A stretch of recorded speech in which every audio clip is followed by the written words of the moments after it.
जी, मैं मेरे दल का भी बहुत आभारी हूँ कि मुझे बोलने का अवसर दिया।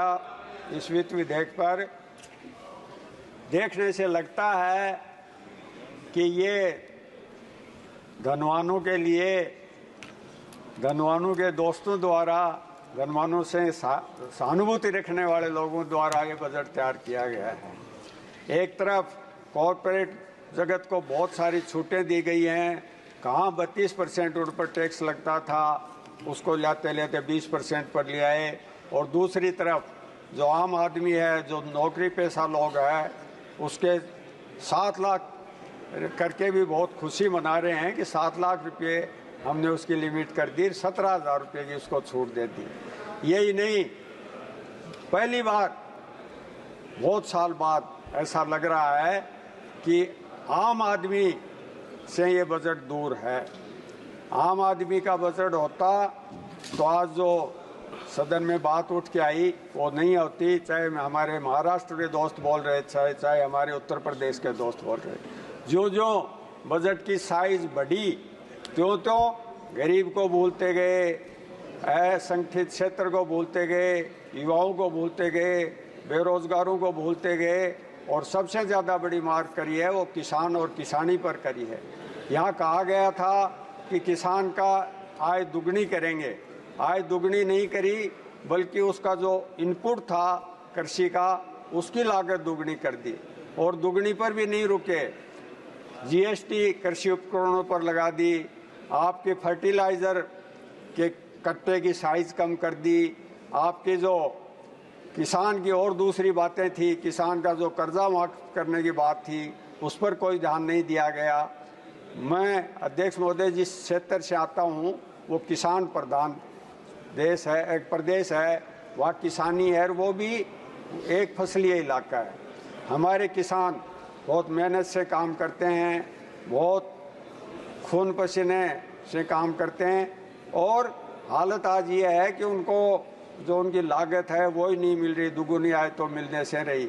यहाँ घोषणा की गई कि हम एमएसपी को कानूनी दर्जा देंगे, कहीं उसके लिए पूरे बजट में कोई चर्चा नहीं है।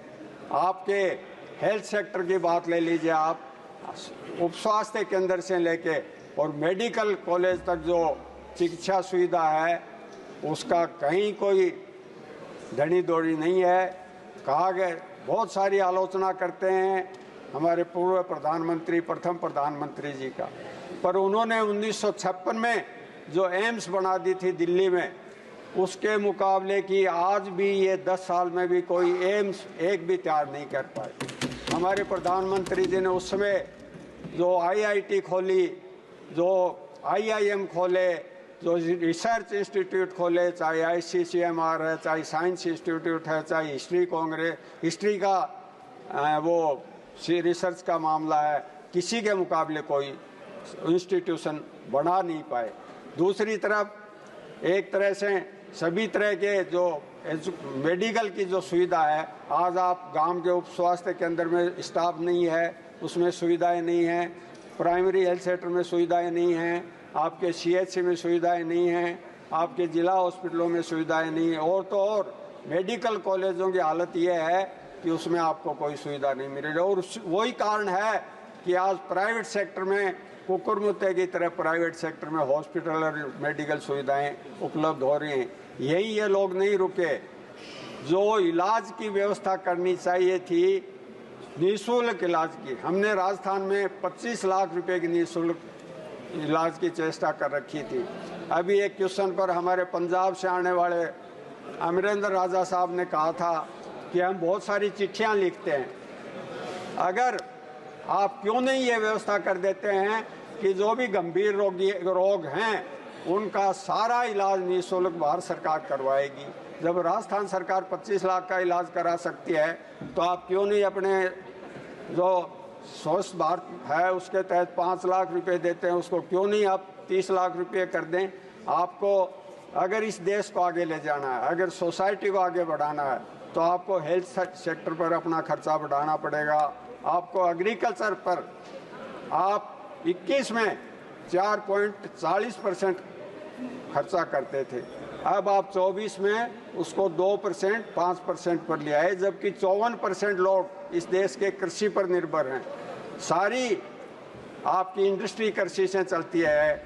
आपका जो खाद्य सुरक्षा की आप बात करते हैं, जिस पर कहते हैं हम 80 लाख लोगों को अनाज मुफ्त दे रहे हैं, वो सिर्फ और सिर्फ आप किसान के बलबूते पर दे रहे हैं। उस किसान के बलबूते पर दे रहे हैं जो अपने खून पसीने से ये सारा अन्न आपके लिए उत्पन्न करता है। नहीं तो बहुत सारे पुराने लोग हैं, उनको याद होगा PL 480 के तहत अमेरिका से इस तरह का खाद्य आता था जिसको पशु भी नहीं खाते थे। ये हिंदुस्तान का किसान है जिसने अपने बलबूते पर इस देश को